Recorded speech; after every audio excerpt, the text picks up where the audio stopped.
Hi everyone, it's Julie here again. Today I'll be doing a brief online tutorial going through some resume tips. So if you're at home and you're in a bit of a bad position at the moment, if you've lost your job or gone through a transition with all the COVID-19, you might want to spend some time updating your resume. So I'm just going to give you a few basic word tips and I'll share my screen with you soon to take you through some key points. I'll also have a resume tip sheet underneath in the blog section of my website, which is lifepathcoach.com.au. So you can always refer to that as well. First, let me share my screen. So this is using Zoom, which is an online platform, and it's really great for meetings and sharing information like this, which is also what I do my newsletters in. So I will appear in the top corner of your screen. I'm still here, but you will be able to see the resume template that I'll be taking you through. This is a fairly new resume version. It's all completely made up, so there's no real information in here, even though I have referred to some government departments just as a reference point. This is not a real person. So let's have a look at what we can do to update your resumes. First of all, you don't really need your middle name unless you want to. It's a personal choice. Generally, when I'm checking with a client, it's do you want your full name or not? It's not necessary. So in this case, I'm just going to take out her middle name. You also don't need a physical address anymore in a resume. It's not needed. So we will take this out as well. I'm going to format this to the left-hand side. Rather than centering, I use centering formats sometimes. It really does depend on how I'm writing the resume. General rule of thumb is people read left to right, so it's best to format everything to the left. I'm also going to remove the header, and I'll put in a different type of boxed format. So I've clicked into the header, and this is a border, so I'm going to remove the border, which is no border, and then close the footer. What I am going to do is add in a page border. So this is under borders and shading, page border, and you get to pick what. I'm going to pick this one, and I'm going to put it on the left. You can put all four as a page border if you want. You could put it on the top and the bottom, or you could just put it on the left, and I'm going to pick a 3-point and a nice color. Now, blue is the best color. Aqua is another one. You can change colors as well. If you went to more colors, you would select a whole different range. So we're just going to do that. So that looks pretty cool. Actually, what I might do, just to show you the color again, is I'm going to change it because I want it to be a little bit more brighter, because that didn't seem to work. So let's do like a really cool purple blue, which is always a nice one. So there we've got our own color now. I'm also going to change the font. So this font style is Cambria, which is a little bit outdated. I also don't recommend using Arial anymore. The best one is Calibri. So what I'm going to do is hit Control A, which highlights the whole document, go up to the font and pick Calibri. Then I'm going to reduce the font to 10. It's a big enough font that people can read it easily enough when it's printed, and it's good on the screen as well. This is fairly straightforward summary. What I am going to add in is the word profile summary. Plus I'm going to save some space because this document's actually gone over 3 pages. While I'm here, I'll remove this footer as well. Got to do the top and the bottom. No border, and I'm going to move that to the right so that it looks a little bit more centered in terms of left and then right at the bottom. So back to 10 font. I'm also going to reduce this into a sort of a short paragraph. So I'm going to remove all the dot points and come back and put them all on the one line. You can also do a subheading if you wanted to here. I'm not going to put skills in because this is a profile section, which automatically means you're listing your key skills and strengths.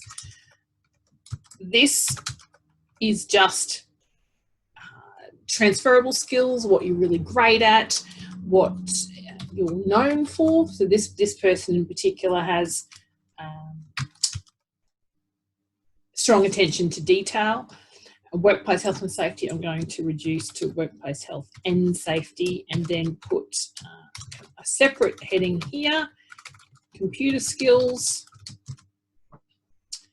And then I'm going to check the paragraph. So this is interesting to do. Make sure that you format your paragraphs. I'm going to do the same point spacing for all the dot points as well. I'm going to un-italics. And this little heading here, I'm just going to bold and underline so it stands out. So that's a quick update, reducing dot points so that it's easier to read and it's condensed. You're not taking up a lot of room. Resumes only need to be 2 pages, 3 at the most, particularly if you're more experienced or have a lot more industry knowledge. You've been around for 15, 20 years, you should have a 3-page resume in some cases. The other thing I'm going to do is remove all of this bolding and put it all on one line, again, to remove space. You also don't need to spell out the university. And this is person's currently studying, so that's what I'm going to say. It's currently studying, if I can type properly.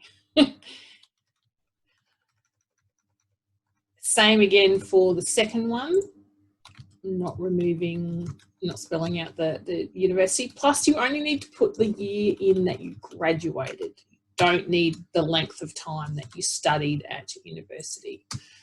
Now, this is also education and they've put training in. So call it education and training as the heading, and then you can keep everything together. So again, I'm going to check my paragraph spacing, keep it to 3 and unbold, and then drop it to 10 point. So we're getting somewhere now. Employment history, so that people know what you're talking about in your sections. This is fairly straightforward. The only thing I'm going to do is recommend changing the dot points. Square dot points are sort of out of fashion at the moment. So we just change that to a dash or a dot. Either or is fine. With dots, you can also colour them. And I also recommend dropping that down to 10 point as well as the font size. And then you can go back to your colour and pick your recent colour and give it a little bit more oomph for people to read it. So this is pretty good. The other thing you might see, it's not justified. It's on the left. I do recommend justifying the content. Again, it makes it nice and square and centered. The other key point here is double upping of words, so repetitive words. Resumes should only use one particular word twice. And I'll talk about one word, I'll talk about keywords. So provided becomes very repetitive. So best thing to do is hit synonyms and check what that the similar name is, and delivered is a great word to use. The other point is to not use past tense and current tense. When you're writing your dot points, it should all be in past tense, with the exemption if you're currently working on a project, you can say currently involved with or currently working on a project. So this one's got past, but then thrown in a current tense, which is organising, doing. So I'm going to change that to organised, and also check that you've got Australian spelling, not US spelling. So this was spelt with a Z, which is US. No, it's Australian spelling, and your Word document can fix that up. If you go down the bottom, you'll see the language sign, and you just pick English Australia as a default.